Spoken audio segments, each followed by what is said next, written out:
The first time I saw him, I almost choked on my coffee.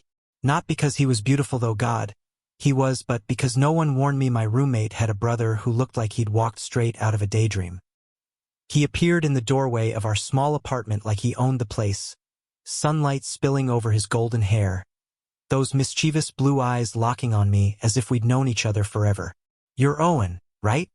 His voice was smooth, teasing, with just enough confidence to make me feel like I'd lost my footing.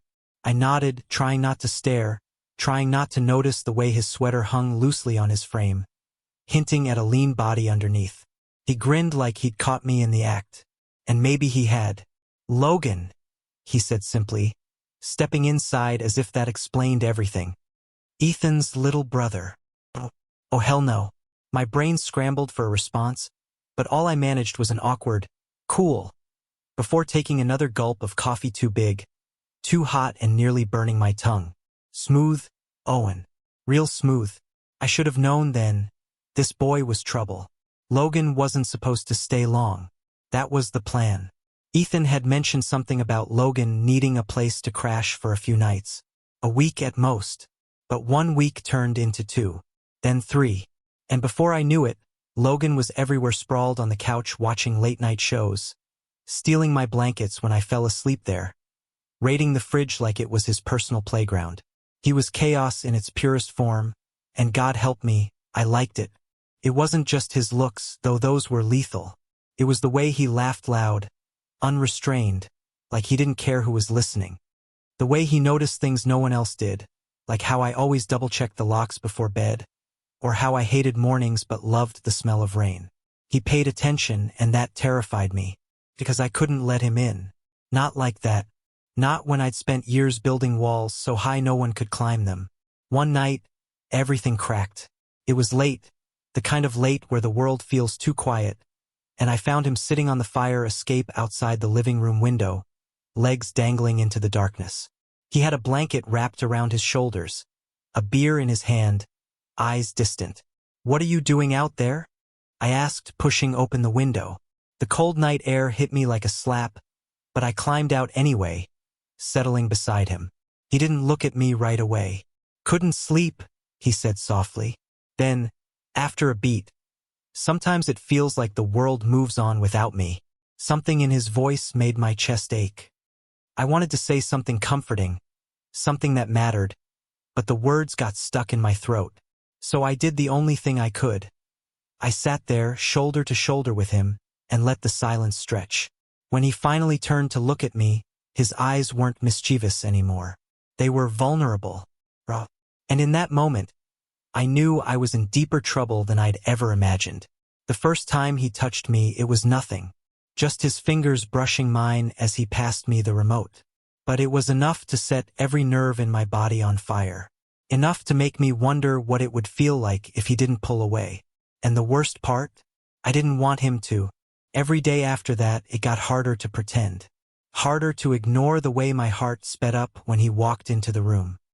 Harder to act like his laughter didn't make me want things I had no right wanting. Because he was Ethan's brother. Because he was younger. Because he was off limits in every way that mattered. And yet, when he smiled at me like I was the only person in the world who understood him, all my reasons felt like excuses. The breaking point came on a rainy Thursday night. Ethan had gone out, leaving just the two of us in the apartment. I was in the kitchen, trying to distract myself by doing dishes, when I heard footsteps behind me. Then his voice, low and soft, cutting through the sound of rain. "Owen," he said, just my name, but it was enough to make me freeze. When I turned, he was standing too close, his hair damp from the shower, his sweater clinging to him in all the wrong ways, or maybe the right ways. His eyes searched mine, like he was looking for something, and God help me, I wanted to give it to him. "What are you doing?" My voice came out rough, strained.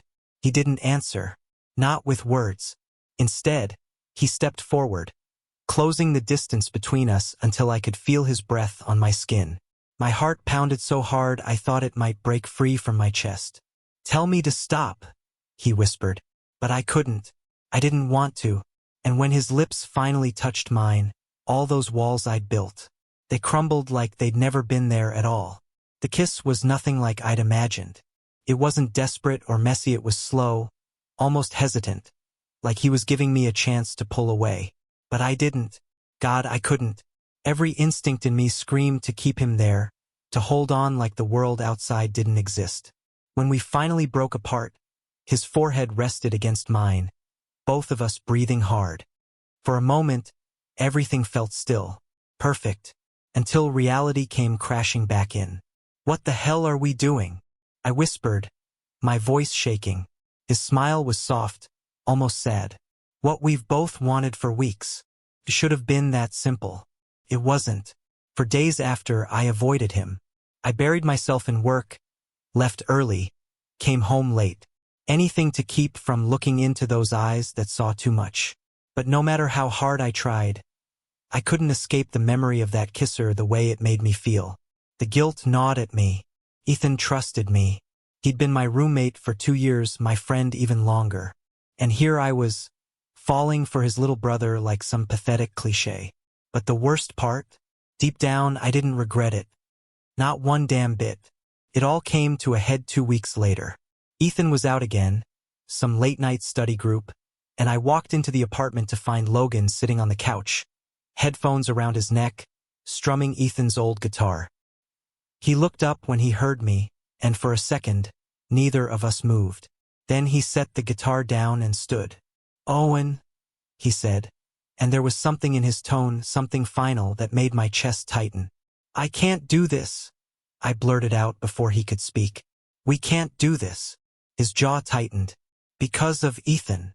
Because it's wrong," I said, even though every fiber of me wanted to take it back.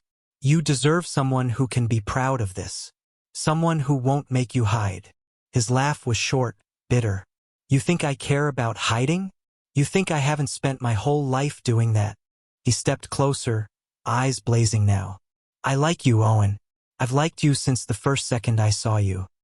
And yeah, maybe that's messed up, but it's real. So don't stand there and tell me it isn't."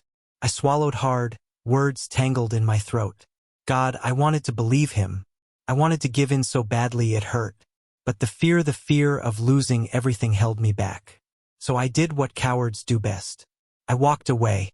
I didn't see him for 3 days. His stuff was gone from the couch, his laughter gone from the apartment. Ethan mentioned casually that Logan had gone back home, and I nodded like it didn't matter, like my chest wasn't splintering with every word. The quiet was suffocating. The apartment felt empty, hollow in a way I couldn't stand. And every night, lying in bed, I kept hearing his voice.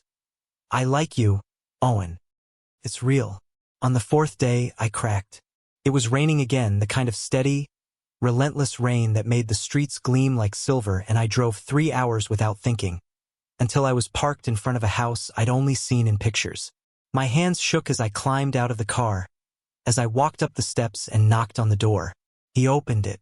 For a second, he just stared, like he wasn't sure I was real. His hair was damp, his sweater hanging loose on his frame, and God, he looked like home. "I'm sorry," I said, the words tumbling out in a rush. "I'm sorry for running. I'm sorry for being scared. But I can't," my voice broke, and I didn't care. "I can't do this without you." He didn't speak, just stepped forward and pulled me into his arms, holding me like he'd been waiting forever. And maybe he had. Later, when we finally broke apart, his forehead rested against mine again, just like that night in the kitchen. But this time there was no fear in it, no hesitation. "Does this mean you're done hiding?" he murmured, a smile ghosting his lips. I nodded. "Yeah," I breathed. "I'm done." The rain kept falling outside, soft and steady, but inside, everything felt warm, whole, like maybe, for the first time in a long time, I was exactly where I was meant to be. And as his lips met mine again, slow, sure, certain, I knew one thing for damn sure. Some rules are meant to be broken, especially the ones that keep you from love. Thank you for listening. Don't forget to like and subscribe to stay updated with the latest videos.